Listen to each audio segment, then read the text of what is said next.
Bonsoir à tous. Voici la présentation de la conférence du 8 mars dernier au Théâtre de la Main d'Or concernant l'affaire Charlie Hebdo, intitulée La valise ou le cercueil. Je voulais d'abord mettre en exergue deux citations très intéressantes. La première du Diable boiteux, Talleyrand, bien agiter le peuple avant de s'en servir. Je crois qu'elle illustre parfaitement l'utilisation médiatico-politique des attentats de début janvier. Puis un peu plus sérieusement, les propos, la phrase, la pensée de Søren Kierkegaard. Les gens exigent la liberté d'expression pour compenser la liberté de penser qu'ils préfèrent éviter. Je crois qu'aussi cette expression illustre parfaitement la vidéo qui va suivre. Donc, bonsoir à tous. 8 semaines après les attentats de Paris du 7 janvier dernier, il était temps d'analyser toutes les absurdités, erreurs, omissions, mensonges, propagande, insultes à l'intelligence que j'ai pu relever depuis. Croyez-moi, c'est assez spectaculaire. On l'annonçait déjà depuis quelques années, puisque l'on parlait d'un 11 septembre à la française qui permettrait un durcissement des lois et l'imposition du programme global du nouvel ordre mondial calqué sur le modèle américain Yankee. Les corps des victimes n'étaient pas encore refroidis, que d'aucuns nous expliquaient qu'il fallait que l'on abandonnât certaines libertés individuelles. C'est Valérie Pécresse qui se distinguera la première en allant dans ce sens. Cette même Valérie Pécresse qui a qualifié Angela Merkel de chansonnière au lieu de chancelière.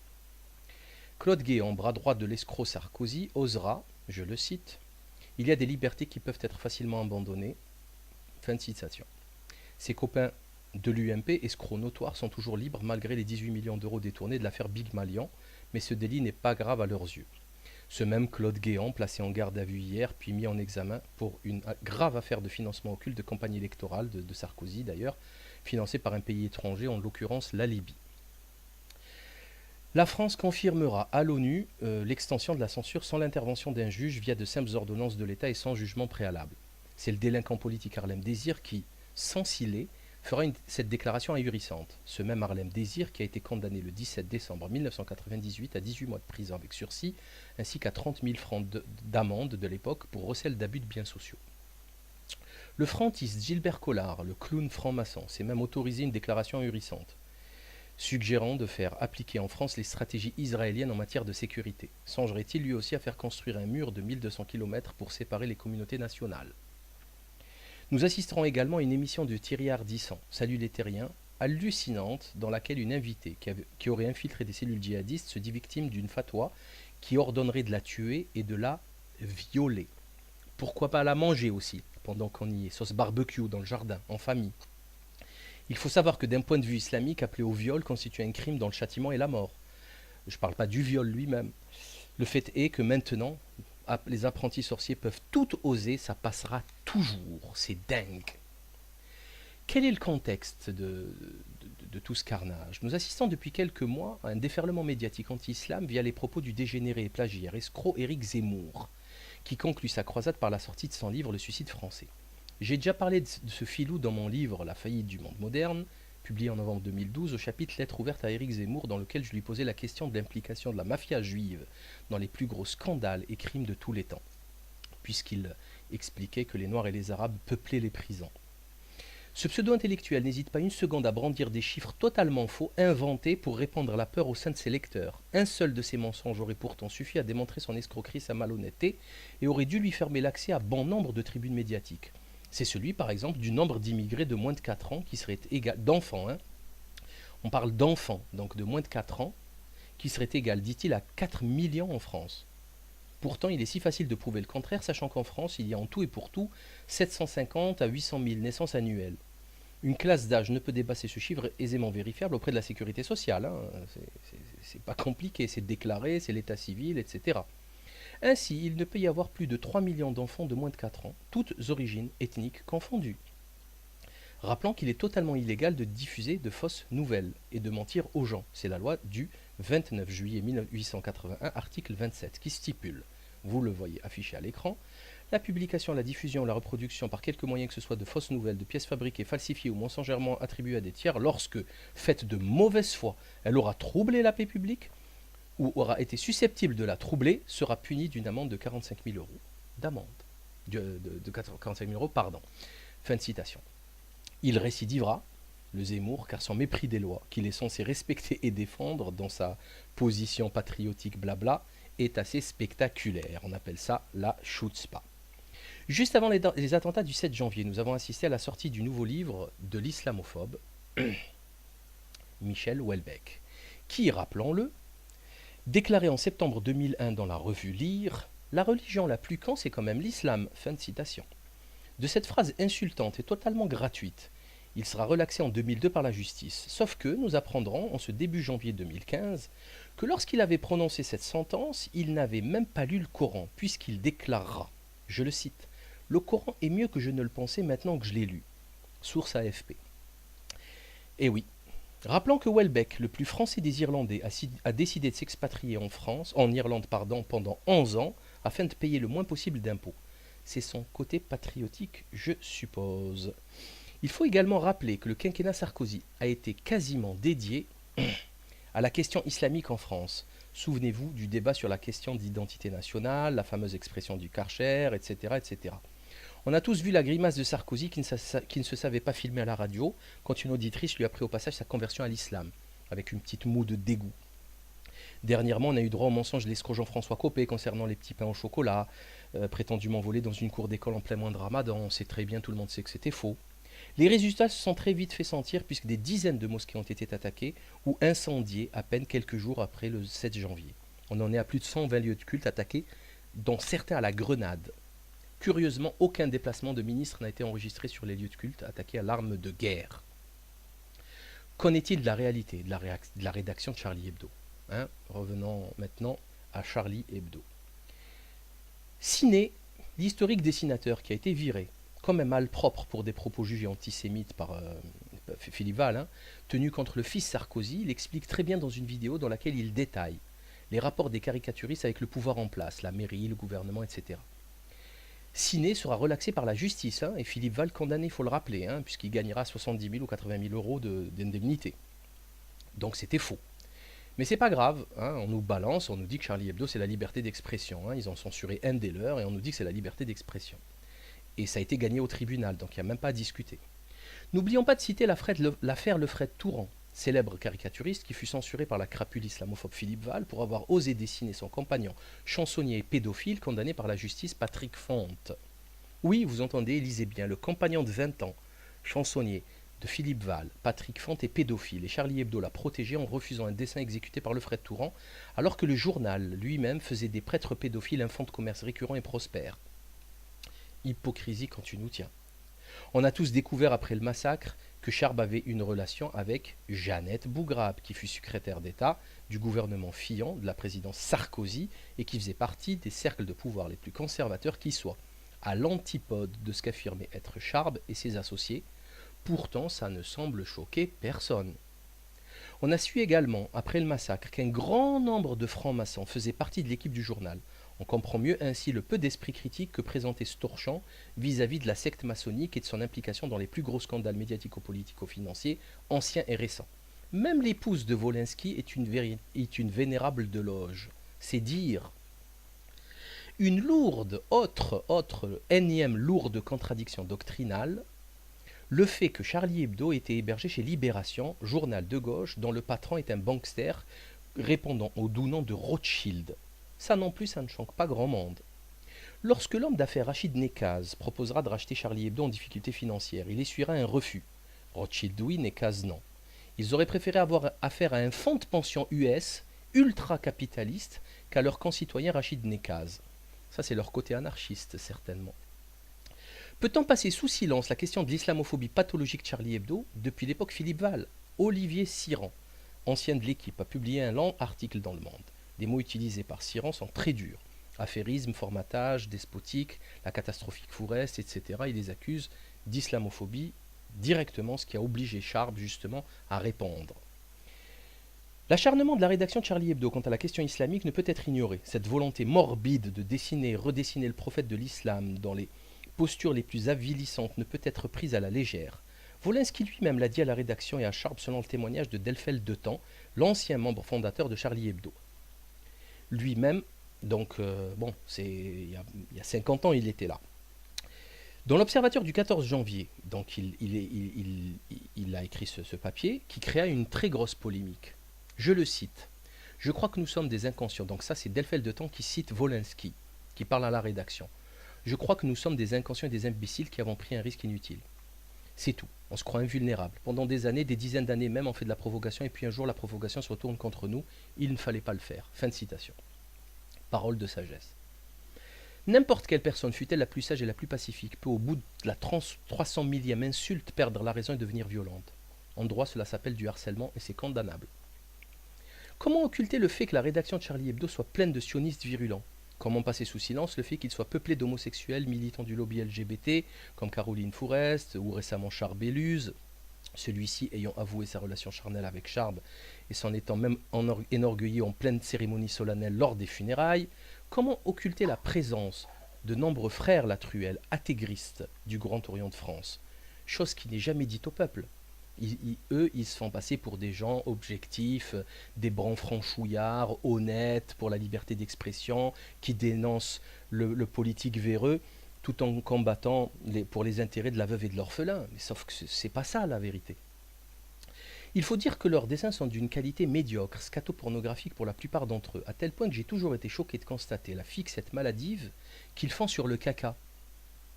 Je ne parle même pas de sexe, car à moins d'être aveugle, on voit bien qu'ils représentent 90% des dessins.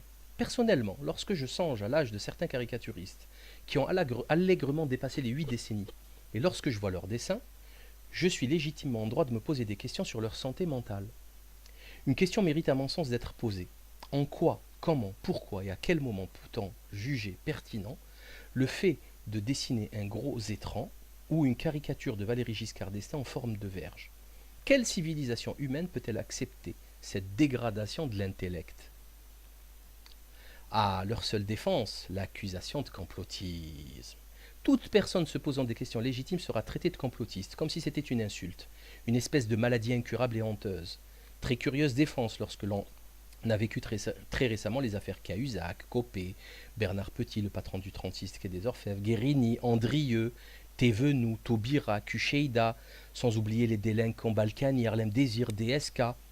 Comme si on avait affaire en face de nous à des anges, des modèles de vertu incapables du plus petit mensonge ou de manipuler le peuple.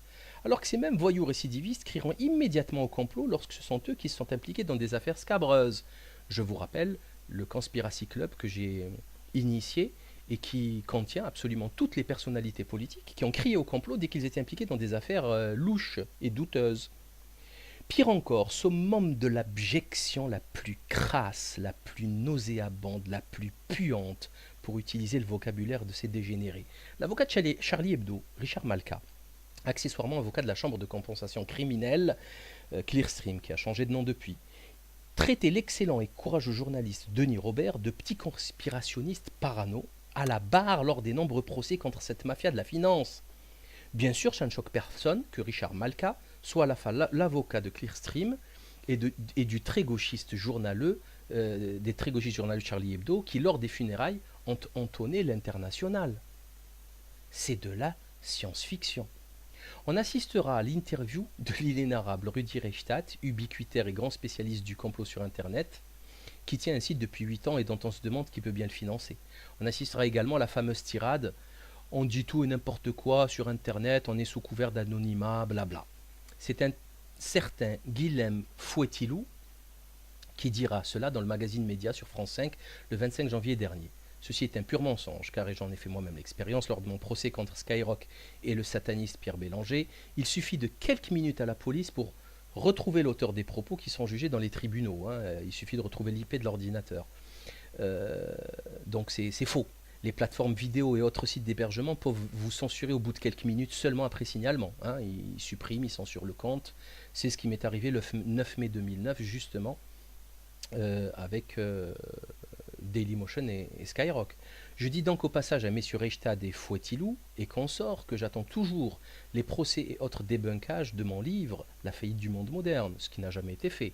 Donc tout ceci est un mensonge, hein. Ces messieurs mentent pour discréditer tout ce qui vient du net et en faisant passer bien sûr leur information pour légitime et officielle. Lors des meurtres de Toulouse, j'avais anticipé sur les événements à venir en annonçant l'assassinat plus que probable de Mohamed Merah par le RAID, car cela arrangerait grandement les affaires des services spéciaux français, sachant comme tout le monde qu'un cadavre ne parle pas. Ça tombe très bien. Il emporte ses secrets avec lui. Il est aussi important de rappeler que l'on ne peut rendre coupable qui que ce soit sans procès équitable. D'ailleurs, tiens, il en est où le procès de Mohamed Merah? Aux oubliettes. À ce que je sache, il n'y a pas eu de procès Mohamed Merah, bien au contraire. Il n'y aura pas non plus de procès Kouachi Koulibaly, comme vous devez vous en douter, puisque tout le monde est certain que ce sont eux. Et comme c'est arrivé le 7 janvier et que l'on a dit que c'était eux, donc ce sont eux, et ne cherchez pas à comprendre, c'est comme ça. Donc vous voyez très bien que Toulouse, ça fait maintenant 3-4 ans, ça fait 3 ans, bientôt 3 ans, et ça n'a pas avancé d'un iota. Revenons maintenant à nos questionnements légitimes sur cette affaire. Hein. Commençons par on va citer 10 points. Avant toute chose, il est intéressant de rappeler que l'affaire des caricatures date de 2006 et qu'elle est donc vieille de 9 ans. Pourquoi avoir attendu si longtemps? Surtout lorsque l'on nous explique que des Kalachnikov, il y en a, en veux-tu, en voilà, 1000 euros dans les cités, que c'est très facile à se procurer, la guerre des Balkans, que les balles, il y en a un paquet. Par contre, il faut 10 ans pour monter une petite affaire, enfin, un petit truc comme ça de rien du tout. Ça n'a aucun sens. Deuxième point. Dans un audio, on peut entendre un des frères Kouachi expliquer qu'il a été financé par un certain Anwar el-Awlaki, que vous voyez à l'écran actuellement. Sauf que ce dernier est décédé en septembre 2011. En d'autres termes, pourquoi une attaque aussi simple à exécuter encore une fois a-t-elle demandé plus de 3 ans? Plus de 3 ans. Donc on nous explique que c'est Al-Qaïda, que c'est l'Arabie Saoudite, qu'ils ont du fric, qu'ils ont de l'argent, etc. Et par contre, donc on a besoin de 2 Kalachnikov à 1000 euros pièce. Par contre, il faut 4 ans pour organiser ça. Ça n'a pas de sens. Comment peut-on oser faire croire à l'observateur attentif qu'une voiture peut se frayer un chemin en pleine heure de pointe, c'est-à-dire 11 heures, en plein Paris, tout en ayant été signalé à toutes les polices de France et de Navarre dès les premières minutes de fusillade, puisque ces fusillades se feront avec la police. Après vérification du trajet, nous pouvons affirmer que les deux fugitifs ont parcouru au minimum 5,5 km de la rue Nicolas Appert à la porte de Pantin en ayant fait une halte à la place du colonel Fabien. L'utilisation de Mappy démontre qu'à cette heure-ci, et ce jour-là, ce trajet nécessitait 25 minutes. En d'autres termes, le véhicule roule à 13,2 km/h. Un policier à pied aurait pu les arrêter ou du moins les poursuivre. Un deuxième fait encore plus humiliant pour les forces de police et de la municipalité viendra aggraver cette carence, c'est le point numéro 4, celui des caméras de sécurité. Chers auditeurs, chers lecteurs, savez-vous que la police nationale peut avoir accès à plus de 30 000 caméras sur la place de Paris? 30 000 caméras sur la place de Paris. Oui, vous avez bien entendu. On nous a bassiné pendant des années pour la mise en place de ces caméras excessivement coûteuses afin de justement restreindre la délinquance, etc. In fine, pour rien, absolument pour rien. Ils se sont échappés, ils ont pris la direction du nord, personne ne savait où ils étaient, ils ont dû les chercher pendant 3 jours. Ça n'a aucun sens. Cinquième point. Mettant de côté le coût de la carte d'identité, oubliée dans le véhicule abandonné. Il est vrai que tout terroriste qui se respecte se balade le jour de son attentat avec sa carte nationale d'identité, sa carte vitale, son permis de conduire. On ne sait jamais, un contrôle routier, ses cartes Carrefour, sa carte Leroy Merlin, sa carte de bibliothèque. C'est normal, c'est logique. Bref, ce qui est plus inquiétant, c'est le fait que la police ait très vite communiqué l'identité des suspects, compromettant ainsi toute possibilité d'arrestation et mettant en danger les personnes. Et ça, c'est très très grave. Le lendemain, point 6, les frères Kouachi vont braquer une station essence à Villers-Cotterêts avec un bazooka. Un bazooka, vous entendez bien. Leur soudaine envie de Kinder Bueno devait être très forte. Sauf que le salarié sur place avait témoigné et affirmé que les fugitifs étaient cagoulés, alors que les images diffusées justement par le Daily Mail anglais démontrent le contraire. Bien sûr, personne ne se dit comment ça se fait-il qu'ils n'ont pas prévu leur fuite en achetant de la nourriture. Non, non, il faut qu'ils braquent une station essence avec caméra, avec bazooka. Bravo. Septième point. Les Thelma et Louise du terrorisme vont faire une seconde halte à un quick à Laon, à 135 km de Paris, en direction de la Belgique. Comme chacun sait, il n'y a rien de mieux pour un islamiste intégriste djihadiste qu'un bon hamburger halal de chez Quick pour reprendre des forces. un bon Krusty Bacon. C'est de la folie. Personne non plus ne se demande pourquoi ils prennent la direction de la Belgique pour ensuite redescendre sur Paris se faire assassiner par une armée entière de soldats déterminés. Apparemment, il devait être vraiment bon le hamburger, il paraît que la sauce aux oignons est terrible. 8e point. Nous arrivons maintenant à un des points les plus curieux et troublants de cette affaire, celle de la non-utilisation du bazooka. Effectivement, nous apprenons que les frères Kouachi seront cernés par les forces de l'ordre dans une imprimerie à Damartin en Goël et qu'ils n'useront à aucun moment de cette arme de guerre destructrice. Ça n'a absolument aucun sens lorsque l'on sait que l'on va mourir. Autre point intéressant, le 9e, avant-dernier point, Chérif Kouachi déclara à une journaliste BFM qu'il a été envoyé par Al-Qaïda du Yémen et financé par elle, tandis que Koulibaly fera son allégeance à l'État islamique d'Al-Baghdadi. Pourquoi pas? Sauf que chacun sait que sur le terrain, ces deux entités sont ennemies et n'ont cessé de s'entretuer. Hakimi a même publié un document de 90 pages qui explique l'escroquerie de l'État islamique ainsi que sa non-soumission à l'autorité du nouveau calife. C'est une vraie déclaration de guerre. Enfin, 10e point, c'est nouveau, ça vient de sortir, les islamistes adeptes bien sûr du Krusty Bacon de chez Quick et de l'usure. Puisque, enfin, de toute façon, là, on va raisonner par l'absurde, et si on part du principe que ce sont les frères Kouachi qui sont coupables, il faudrait que l'on nous explique ici encore comment un islamiste radical peut faire des demandes de crédit usuraire chez Cofidis. Hein, il est inutile de citer ici les versets coraniques qui interdisent l'usure et qui le mettent au niveau doctrinal et religieux parmi les plus grands péchés. On peut encore citer 4 dizaines de faits troublants concernant cette triste affaire. Les sites Panenza et Apocalypse France font un excellent travail d'enquête que je vous invite à suivre. Rappelant néanmoins le faux piratage de leur site avec un message qui contenait une erreur doctrinale lourde, puisqu'elle traitait le prophète de l'islam de tout-puissant, erreur grossière de débutant, conforme à cette époque médiocre. Donc vous voyez bien à l'écran ici, c'était la capture d'écran de leur piratage, et l'abruti qui a fait ça, il a traité, il a désigné le prophète de l'islam en tant que tout-puissant, almighty prophète, ce qui est une erreur doctrinale extrêmement grave qu'un enfant de 5 ans connaît en terre d'islam. Voilà. Donc je vous invite à voir les travaux des sites Panamza qui a bien bossé là-dessus, ou Apocalypse France qui sortent des dossiers assez intéressants concernant cette affaire. Mais je me permets d'ajouter un dernier point assez grave, peut-être le plus grave, et qui ne peut être éludé, celui du témoignage de Coco Corinne Ray, la dessinatrice qui a, selon ses mots, dans l'humanité, daté du jour même des attaques le 7 janvier, ouvert la porte aux deux terroristes car elle revenait de la garderie avec sa fille. Image de gauche à l'écran. 7 janvier, humanité.fr. On se demande bien pourquoi elle est allée récupérer sa fille en milieu de matinée alors qu'elle travaillait, qu'elle était en pleine conférence de rédaction du mercredi matin. Bref, c'est pas grave. Pire encore, on apprend dans un très lent article du Monde, écrit par Soren Silo, que vous voyez à droite de l'écran et daté du 13 janvier dernier, 6 jours, que Sigolène Vincent, présente elle aussi dans les locaux, décrit dans le détail la réunion avant le carnage des frères Kouachi et cite autour de la table la présence de Coco. Alors la question mérite d'être posée. Entre l'article de l'UMA du 7 janvier et celui du Monde du 13, entre le témoignage de Coco et celui de Sigo, il y a une grave contradiction qui mérite éclaircissement. Elle était, oui ou non, en conférence de rédaction, ou elle était allée récupérer sa fille. D'ailleurs, sa fille, on ne sait plus où elle se trouve. Enfin, c'est un dédement, une des demandes. Il faut juste rappeler aux auditeurs que dans n'importe quel procès en cours d'assises, si des témoignages sont aussi contradictoires, le coupable est relaxé immédiatement, car sa présence sur les lieux du crime et donc sa culpabilité ne peut être prouvée. Concernant ce massacre, à l'instar du 11 septembre, les règles élémentaires de la raison, de la physique et du droit ne s'appliquent plus. Qu'en est-il de la récupération économique abjecte de ces attentats? La rapidité de la propagation du slogan creux « Je suis Charlie » fut plus que suspecte. C'est un fait indéniable. La volonté intentionnelle d'exagérer le risque et de créer une ambiance de danger en exploitant la profonde émotion suscitée par ces tueries, en appelant à l'union sacrée et à la cohésion nationale, tient du comique quand on sait que le pays est dans une situation financière catastrophique et qu'il se débat dans une souffrance sociale historique. C'est d'autant plus comique que l'on verra très vite des gens se précipiter pour faire breveter ce slogan et faire du business avec cette affaire. Des numéros de Charlie Hebdo seront même revendus jusqu'à 900 € sur eBay. 900 €.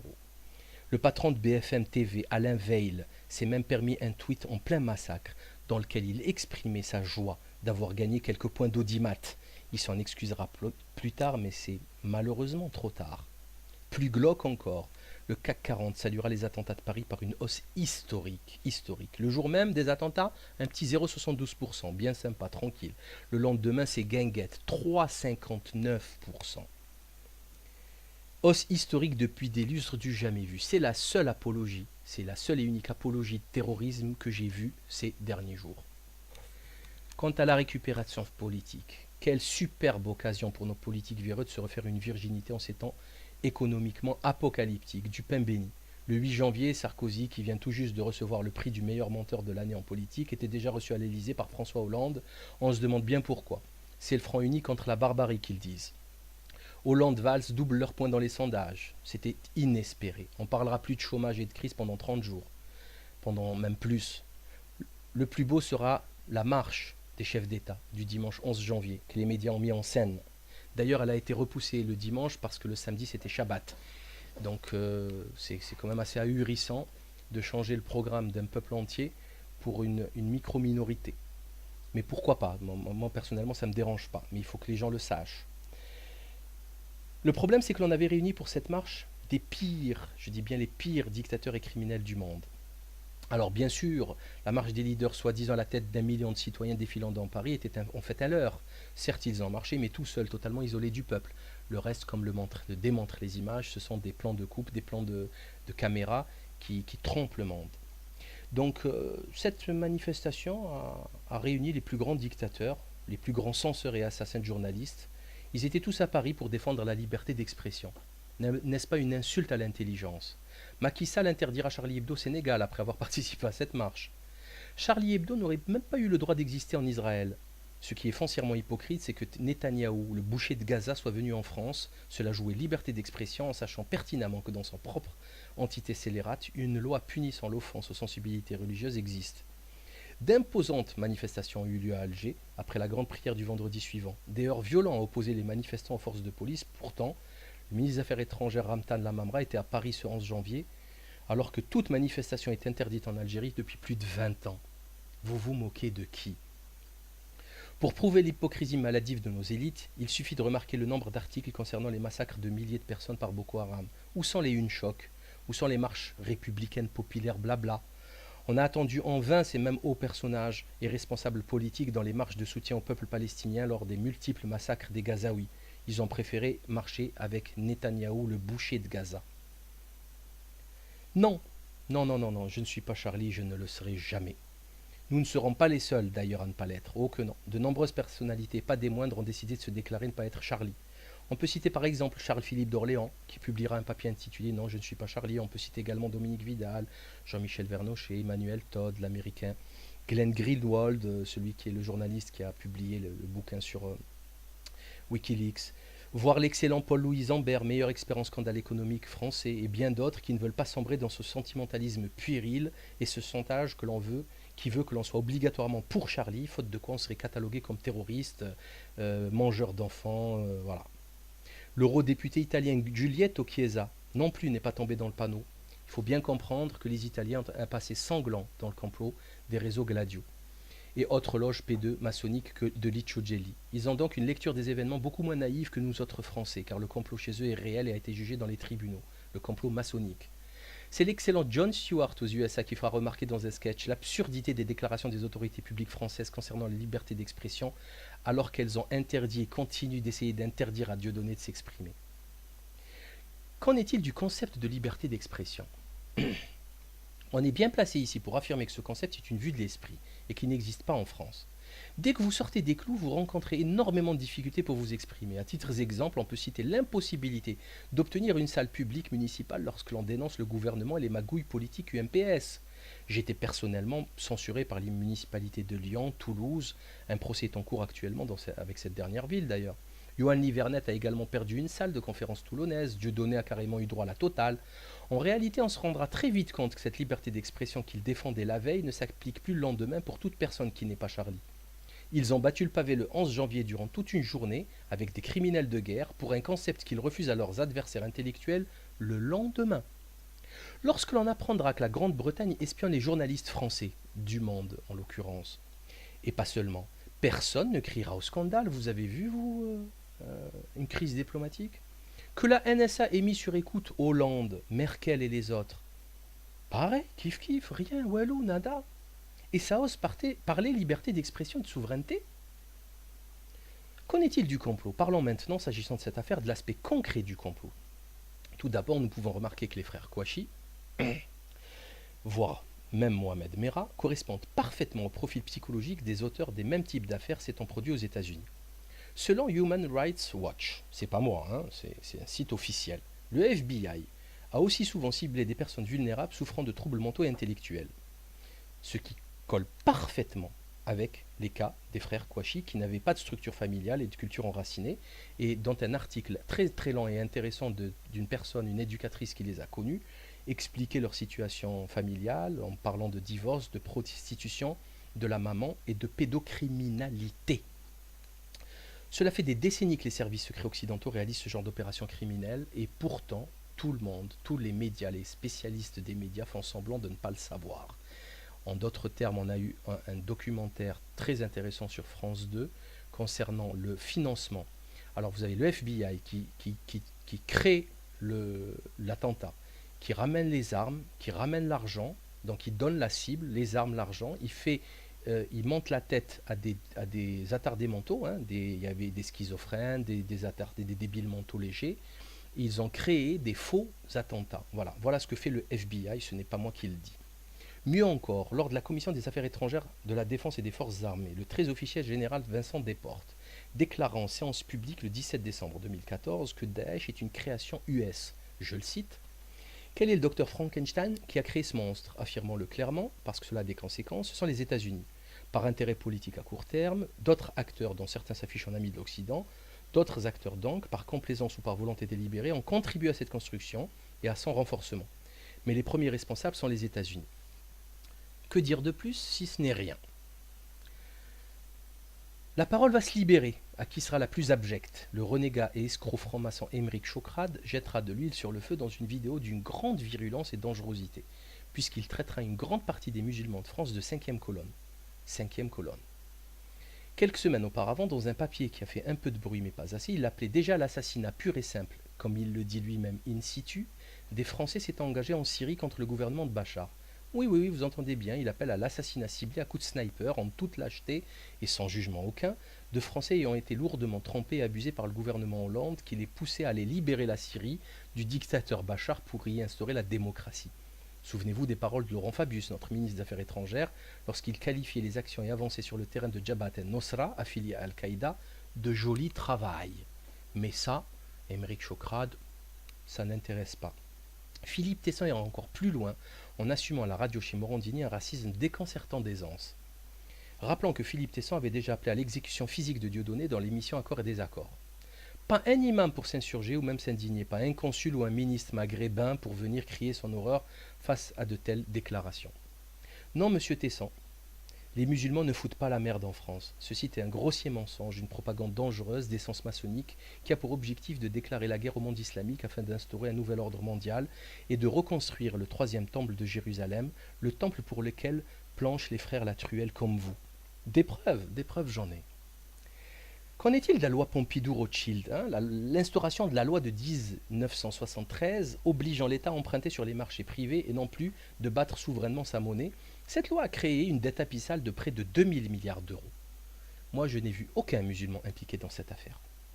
On a eu un ministre du budget PS qui a fait de l'évasion fiscale et qui ne répond pas au prénom de Farid ou Kader, mais bien de Jérôme. Vous savez, le franc-maçon du Grand Orient, Jérôme Cahuzac, celui qui était censé traquer les fraudeurs fiscaux et qui en était un lui-même. Qu'en est-il de l'affaire du frère Lagratouille Kucheida de la Fédération PS du Nord, hein?